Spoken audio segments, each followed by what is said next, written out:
Welcome to the BWP mini series. We're here with Abigail Latte of the Career Services in Ashesi University. Abigail, Yes. who are you? Tell us a little bit about yourself. Who is Abigail Latte?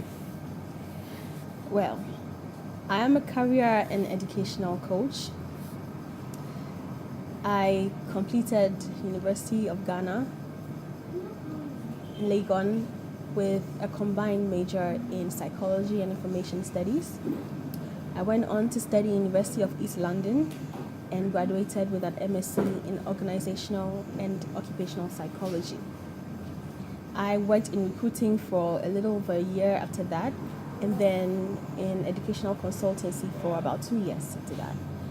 I am currently working in Ashesi University College as an assistant director of career services. I've been with Ashesi for 3 years now and counting. I love advising, I love coaching, I love mentoring.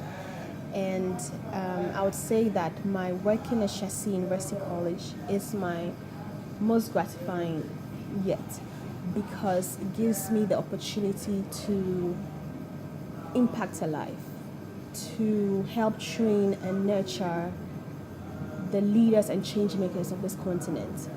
We are looking at training entrepreneurial and ethical leaders and being able to see the impact of that change, of that training each and every day, and seeing how the lives of students and alumni are changing because of that kind of training, and how they are impacting our communities and impacting the country and the continent at large is what I find very gratifying. I feel that every individual has something unique to give to society, and sometimes people don't know what that unique quality is yet. And being able to unearth that quality is what I find very gratifying about what I do. And then also being able to see, to let students and alumni see the qualities that lie within them and how that can change society. I think that is what is the main driving force of what I do at Ashesi, and I probably will be doing this for a few more years down the line. Interesting. Now, what are some of the challenges that students have when it comes to defining or determining their career path?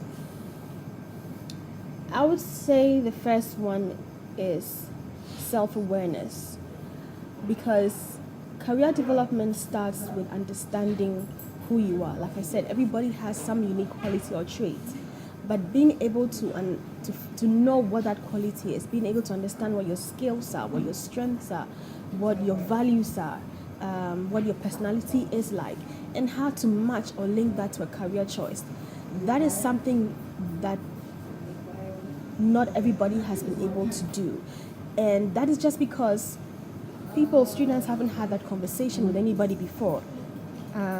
They haven't had the platform to do that self-exploration or self-introspection, to be able to come up with that kind of information. So even at the Ashesi, for instance, we find that we have to do that kind of awareness training right from scratch when they come into university. From first year, we have to have one-on-one coaching sessions with them. We have to have self-exploratory sessions with them.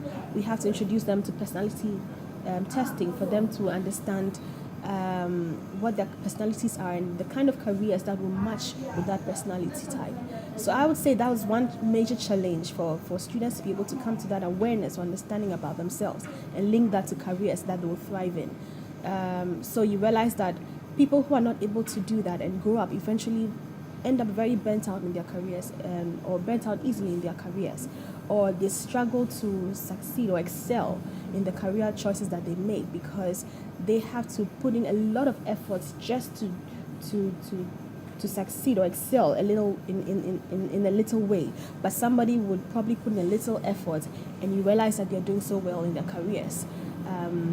I would say another challenge is parental influence, because some parents try to steer their children towards certain particular career choices because they feel like those career choices are prestigious, or that is the usual path or status quo in their family, so they should also kowtow to that, without taking into consideration their children's skills and their interests and their passions and their their strengths, so and their personalities, and the repercussions of that also, like I said, they get bent out in the careers they choose very quickly, and then they are unable to excel at a faster rate because then they have to put in a lot of effort to excel.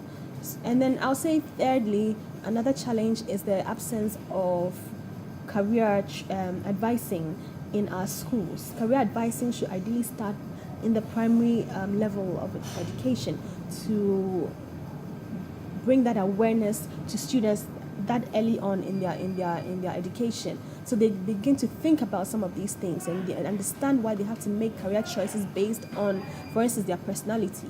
Okay, because you realize that because of the absence of this kind of career advising, we have such a huge skill gap between what the students are learning in the classroom and then what the employers are looking for, the expectations of the employer at work. So you realize that there are jobs out there, but you have a lot of graduates who are unemployed. Why is that?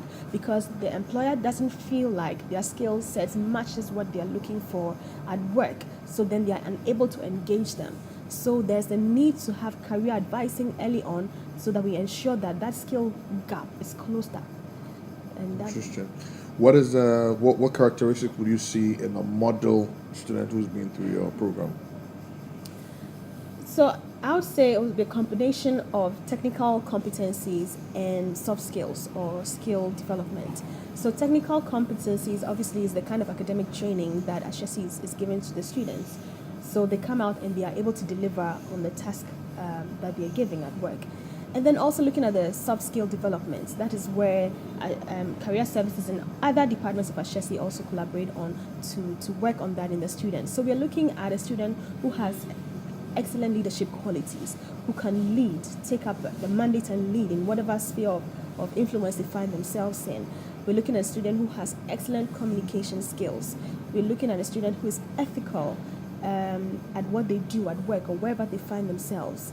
We're looking at a student who has emotional intelligence, who has good presentation skills, a student who is curious, is always looking to learn more, who has the ability to problem solve and think analytically, has good critical thinking skills, who has an entrepreneurship or entrepreneurial drive, looks at finding practical solutions to solve problems that he or she finds around himself or around herself, not looking for those solutions to come from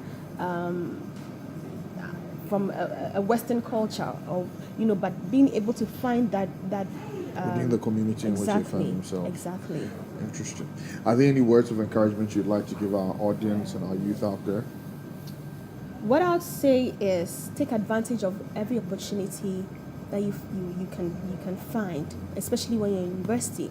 Yes, definitely work on your academics. Make sure you're coming out with a good CGPA, but also don't let that be your overall goal. Find ways and means and platforms to develop yourself also when it comes to your skill sets. So join a club, for instance. If there's a club that is doing something around your area of expertise, or even something in your passion or your interest, around your passion or your interest, take advantage of that. If you have an initiative or a project that is not already out there, be a leader and start it, initiate it.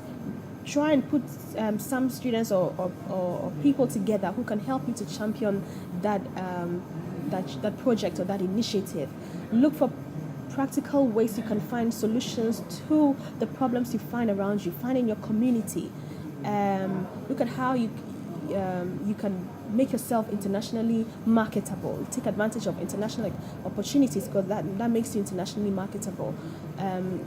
Take advantage of study abroad programs, for instance, international internship opportunities, international conferences. Some of these opportunities are out there, but you have to go out there, research and find those opportunities. I would also say dare to be different. Don't always follow the status quo.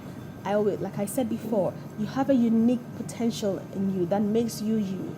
Don't hide it. Bring it out. Ask questions. That's the only way you get to learn. In our culture, sometimes when you ask too many questions, it's like you're being too known. But that doesn't matter. That's the only way you will learn. Ask questions. Be curious. Have the grit it takes to succeed. Don't give up when you encounter your first challenge or first sort of challenges, you feel like you can't do it anymore. Push yourself, you can do it. I would say read more, research. I would say find a mentor, somebody who is in your area of expertise, or who's in the line of career that you want to choose. Find somebody already doing that. Speak to the person, so that you can get some advice early on about things you need to be looking out for, how to develop yourself, how to work on yourself very early on in your education or in your career. And I would also say create a career plan.